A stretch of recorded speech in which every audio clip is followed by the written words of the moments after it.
ఈ నెలలో మనం ఒక పాయింట్ కొత్తగా ఒకటి ఏం యాడ్ చేసుకోవచ్చు అంటే, మనం కథని మనం పుస్తకం యూజ్ చేసి కథ చెప్తాము. లాస్ట్ మంత్ మనం స్టోరీ సీక్వెన్స్ కార్డ్స్ యూజ్ చేస్తూ కథ చెప్పాము.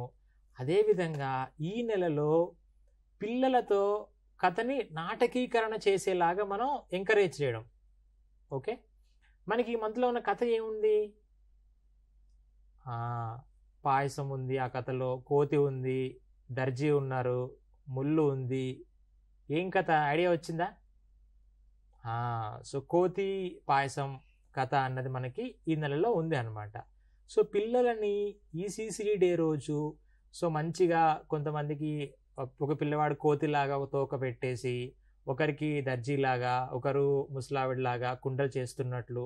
సో ఈ విధంగా మనం నాటకీకరణ చేసేలాగా పిల్లలకి వేషధారణ చేసి, వారు వచ్చిన పేరెంట్స్ ముందు, కమ్యూనిటీ ముందు ఈ విధంగా కథని నాటకీకరణ చేసేలాగా మనం ప్రోత్సహిస్తే, వచ్చిన పార్టిసిపెంట్స్‌కి కూడా పిల్లలు ఏం నేర్చుకున్నారు, ఏ విధంగా పిల్లలు పాటలు పాడడము, మాట్లాడడమే కాకుండా ఒక పాత్ర ఇస్తే వాళ్ళు ఏ విధంగా ఆ పాత్రలో పోషించి వాక్యాలు మాట్లాడుతున్నారు అన్న విషయాలు కూడా వారికి తెలియడానికి ఒక మంచి అవకాశం అన్నమాట.